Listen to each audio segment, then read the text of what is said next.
Tantor Audio, a division of recorded books, presents The Roads to Rome, A History of Imperial Expansion by Fletcher. Narrated by Fletcher. To those who wore out life and limb to cut through marsh and forest. Introduction. All roads lead to Rome. It's a medieval proverb. Its first recorded expression is found in the works of a French poet, Alain de Lille. 1,000 roads lead men forever to Rome, he wrote, almost a millennium ago. Mille vies ducut homines per secula Romam. An English version came a century later, in Chaucer. Writers' diverse paths laid in diverse folk the right way to Rome. The proverb has a broader meaning, of course, but for the ancient Romans it had a rather literal truth.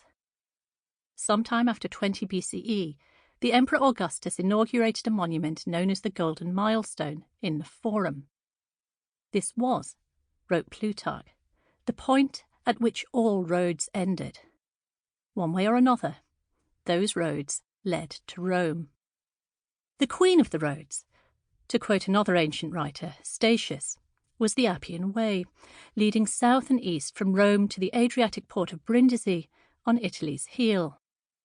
It runs now between glorious ruins and famous pines, amid the remnants of suburban villas and aqueducts, its picturesque pavements above the corridors of catacombs, their niches of memory filled with the bones of the dead.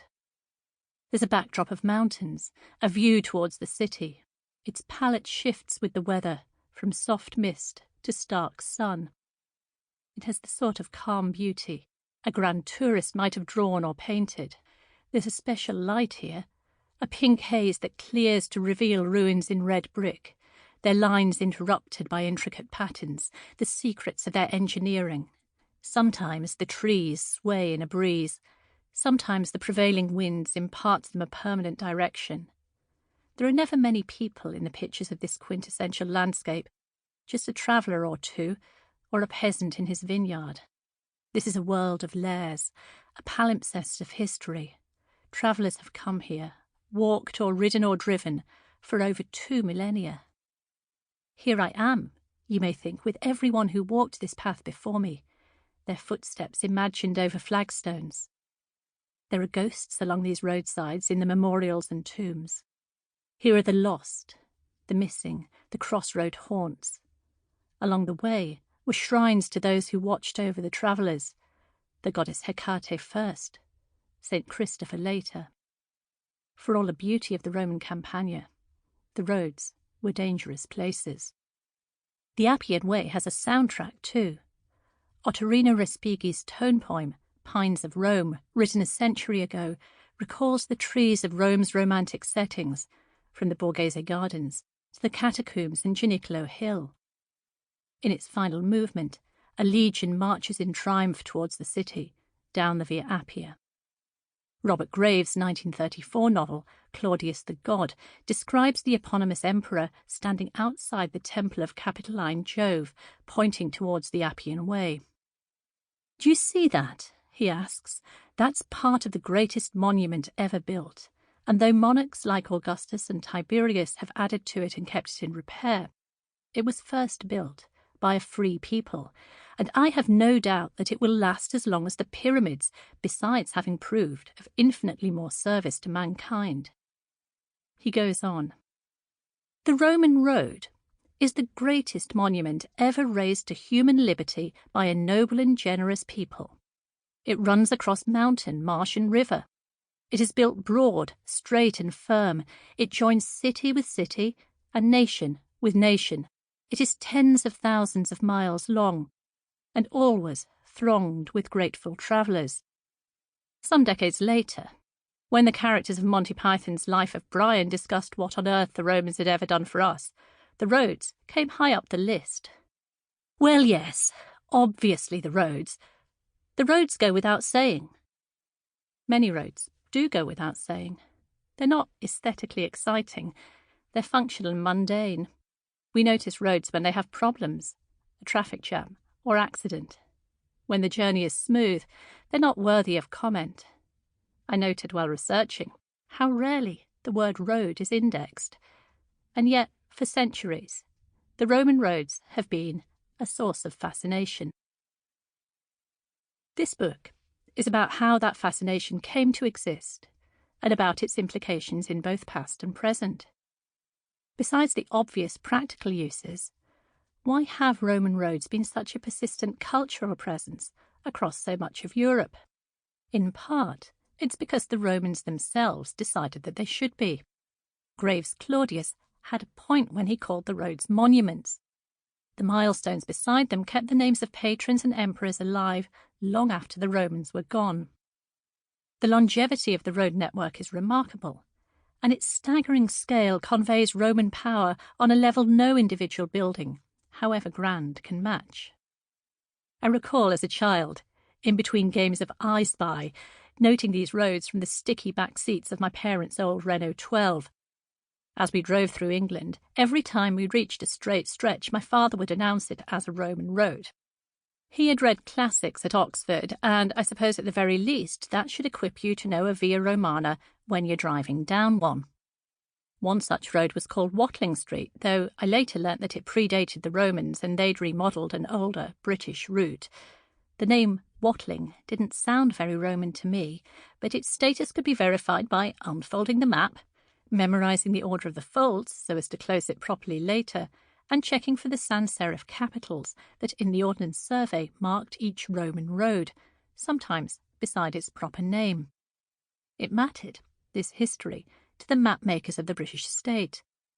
As Britain conquered its own empire, its rulers sought to cultivate a link to ancient Rome, and the roads provided physical proof of that connection. Over the centuries, the roads have been a model for more than one aspiring great power. Together with river and sea routes, the original network enabled the very existence of a Roman Empire and became essential to its management. Effective government depends on communication. Replacing old packed earth tracks, roads topped with compressed gravel, or metalled, made travel for Rome's governors and officials newly efficient and feasible. By switching horses at each post house, couriers could travel 50 to 60 miles a day. An army marching on a metalled road, even in poor weather, could manage 25. Distance is a problem for an imperial order if troops can't get there for a month.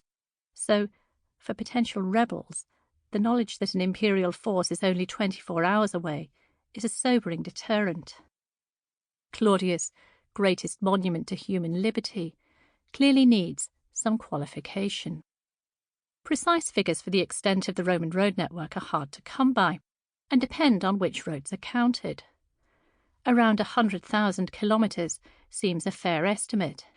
Certainly, the network extended across Europe, through the Near East and all around the Mediterranean, and perhaps as important as its exact size was the impression it made on contemporaries. Along with aqueducts and drains, roads were one of the three features of the Roman Empire that, according to Dionysius of Halicarnassus, a Greek historian and contemporary of Augustus, marked its extraordinary greatness. In the 8th and 7th centuries BCE, the Assyrians had a substantial road network, but the precedent most familiar to the Romans was in Persia. The Royal Road, constructed in the 5th century BCE under King Darius the Great. It ran between Susa and Sardis, crossing the area now covered by Turkey, Iraq and Iran. There were major road projects in China too under the Han dynasty, circa 200 BCE to 200 CE, which likewise had long straight roads built. They were not paved, however, so there's less archaeological evidence to complement the surviving descriptions, which place them at perhaps 50 feet, 15.2 metres wide, far more substantial than a Roman standard of 8 to 16 feet, 2.4 to 4.8 metres. The Roman project, however, would outlast that of the Han. Begun in 312 BCE, the Via Appia initially ran the 132 Roman miles to Capua, a pre-Roman settlement a little way north of Naples. This was a distance of 196 kilometres.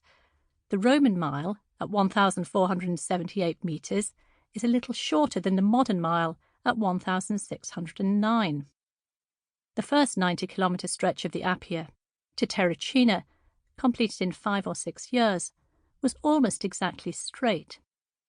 Today's equivalent, the Strada Statale, or State Road 7, still is. Following further conquests in southern Italy, around a half-century later, the Appia was extended to cross the peninsula from Capua to Barletta on the Adriatic coast, then running south along that coast to Brindisi, which made its full length 385 Roman miles, or 569 kilometres. The Via Appia is the first of the Roman roads to bear the name of its creator. Earlier highways had been named for their destination or purpose. Appius Claudius, censor of Rome, is memorialized in the manner of a Macedonian king. His nickname Caecus indicates he became blind in later life, and there's a story, though it's not confirmed in the ancient sources, that he tested his new pavements by walking along them in bare feet. Whether or not that's true, this was not his only infrastructure project. He was also responsible for an aqueduct, the Aqua Appia. So significant was the road initiative, however, that it prompted one of the earliest issues of currency in the name of the Roman state in order to pay for it, while Appius was rewarded with a statue in the Forum. The development of roads created a shift in the mental world of Romans. It became possible to move both people and things at greater speeds and in new ways. Roads changed understandings of space and expanded the horizons of empire. Settlements that had once been divided were now connected. Once complete, the Appia ensured that anyone travelling from southern Italy to Rome would, even prior to arrival, gain a sense of Roman power. Even in these early years, the road's symbolism mattered in making newly conquered territories Roman, and, long after the empire had gone, they remained written into its landscapes. For thousands of miles across Europe and around the Mediterranean, modern motorways shadowed their roots. On a cultural level, too, this heritage has been important over centuries. In much of Europe, the Eastern Mediterranean and North Africa, there's no need to travel abroad to find a physical connection with this deep past. Its stones are buried in a local field or nearby town. Time after time, writers have used the Roman roads as a metaphor to inform tales of imperial might and European identity, have had fictional characters stride and stroll their pavements. Artists have painted them. Archaeologists have dug them up, measured them, recorded their inscriptions. Rulers have planned their own new roads to stand in the great Roman tradition. Though the road's symbolism fades from the medieval records, travellers were evidently still making use of them in the millennium between the Gothic Wars and the Renaissance, and since at least the 15th century, the Via Appia has found a place on tour itineraries. Leading as they do to the empire's surviving monuments and the ruins of its towns, the roads transport us to the past, into the history and geography of Rome. Some 20-odd years after those journeys with my family, I had the dubious privilege of driving the rather battered minibus belonging to the British School at Rome. We'd make the circuit of the GRA, the Grande Raccordo Anulare that rings the city, counting off the ancient street names as we went. Via Cassia, Via Salaria, Via Nomentana, Via Flaminia, Via Tiburtina. It's a strange experience to be so sharply conscious of the history of the routes you take, even if you're taking them at a speed inconceivable to their builders. Or a perfectly recognisable speed should it happen to be rush hour. On the other hand, sometimes the old roads are reconfigured into a space for stressed-out modern lives to slow down, for weekend walks along Sunday's pedestrianised Via Appia towards the cycle routes of its country park, a space to recapture leisure and pleasure, or to experience the spine-tingling catacombs, as tempting as any white-knuckle theme park ride. Even before I came to the Via Appia, I had heard of its most famous monument, the tomb of Caecilia Metella. And a little aside here, especially for audiobook listeners, that's a historic pronunciation of Latin using the hard C in the middle of Caecilia. As we get further into the book, though, I'll also sometimes use standard English and Italian pronunciations of Latin in contexts where those are more familiar, so it'll be Caesar, for example, rather than the ancient Kaiser. Coming back to Caecilia, I don't recall whether this daughter of a consul existed in a textbook or in the stories of my Latin teacher, but I can visualize her tomb now, a circular mausoleum clad in marble. More than a millennium after its erection, the Caetani barons of Rome built a castle to adjoin it, the better to control who passed along the road. It was threatened with demolition in the later 16th century, but city officials intervened to save it, and in 1808 the sculptor Antonio Canova built his own monument to preserve remains discovered nearby. The roads may be ancient, but they're not unchanged. Yet even as the stone erodes, new travellers make new memories as they come to see the sights, to trade, to migrate and move, to enjoy escape and enlightenment, to resist, to conquer. With roads come all manner of people. They bring tourists and traders and government officials. Walking itself becomes an act of piety for pilgrims. Some people do not travel, but rather work the roadsides. Innkeepers and chambermaids, ostlers, tollmen, the labourers who mend the metalling, the highway robbers, highway police, guides and spies. And they've done so over centuries. Flights and motorways have been with us less than 100 years. Railways only 200. For much of Europe's history, this road network has been the means of national and international travel. I travelled the roads too, looking at the way their remains are presented today. The Via Augusta, the Via Militaris or Diagonalis, the Via Egnatia, the Via Appia, the Via Flaminia and more, from Manchester to Cadiz to Istanbul and back to Rome. The Roman road network stretched further, of course, but modern public transport, at least on the ground, doesn't match it. And then there's present-day politics. For the Romans, it was 27 miles down the coast from Tyre to Acre, but today the crossing between Lebanon and Israel is closed, and travellers are obliged to drive via Syria and Jordan, more than 10 times the distance. Nor did any tour operator offer a trip along the North African highway within my research schedule, which ruled out one chapter I had hoped to write. This journey has been my way of exploring the physical links between past and present, of seeing for myself the continuing cultural presence of the ancient roots.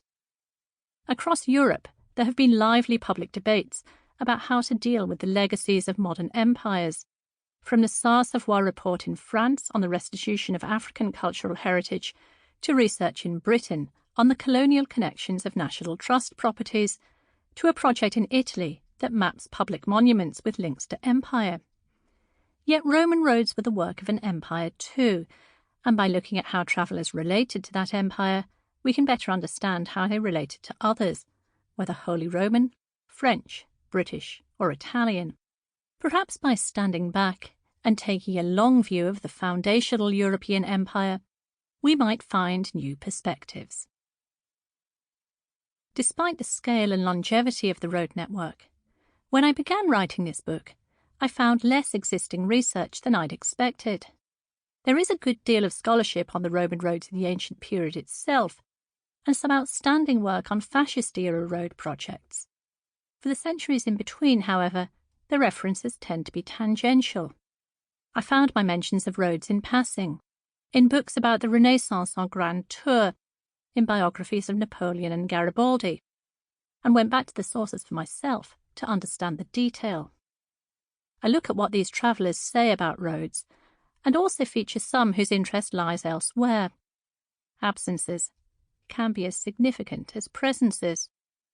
Because the roads go without saying, ideas about them are often found in the margins of a broader cultural phenomenon, the journey to Rome. The two are so far intertwined that I found it impossible to tell the story of the roads without also considering how that story fits into the wider experience of travel. Given that all sorts of histories attract researchers, it's worth asking why so much of the road's history has gone without studying. My suspicion is that it's lost in a gap between the many archaeological studies of their roots and construction on the one hand, and an emphasis in works of later centuries on the impact of high classical culture, art, literature and philosophy on the other. nor do roads sit comfortably in the realm of memory studies, which has tended to focus on those memories with a recent or continuous genealogy. There are collective memories attached to certain sites on the Roman roads, often for their 20th century importance. But the cultural significance of the road network also operates at a deeper level, more mythologized and more visceral. To understand the roads, I turn to an idea expressed by two authors in the early 19th century.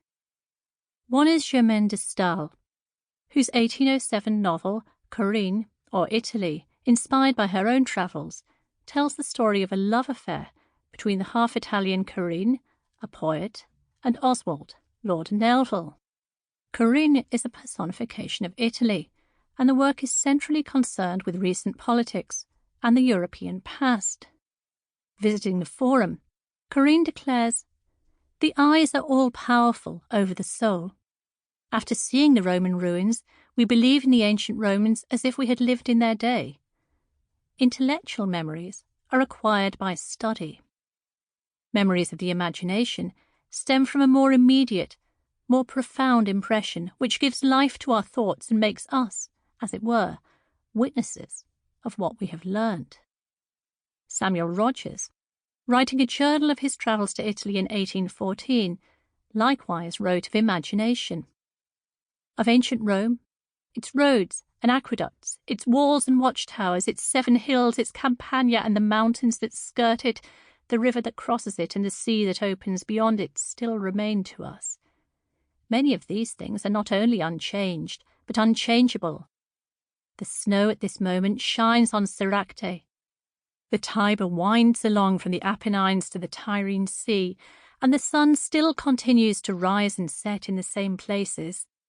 What materials, then, are left for the imagination to work with?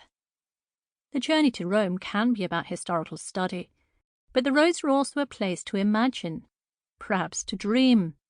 Some writers will cite their ancient sources, but many more summon up hazier ghosts of the past. They do so, however, with a shared repertoire of visual references. Rogers' snowy Mount Soracte is an allusion to the Roman poet Horace. The journey to Rome is a performance. It has a script, or rather it has two. One is focused on the ancient pagan sites, and one is a Christian pilgrimage. Many travellers incorporate both, the emphasis changing with politico-religious circumstance as well as personal preference. In the more modern period, these scripts are adapted. Every generation gives the journey a new twist. As the world became modern, the presence of roads became a marker of civilization and progress. Yet, while some stories of the roads endorsed imperial projects, others resisted them. If the stones themselves are unchanged, beyond their slow erosion, the tales of them are not. This is not quite history, and not quite memory. We might call it collective historical imagination.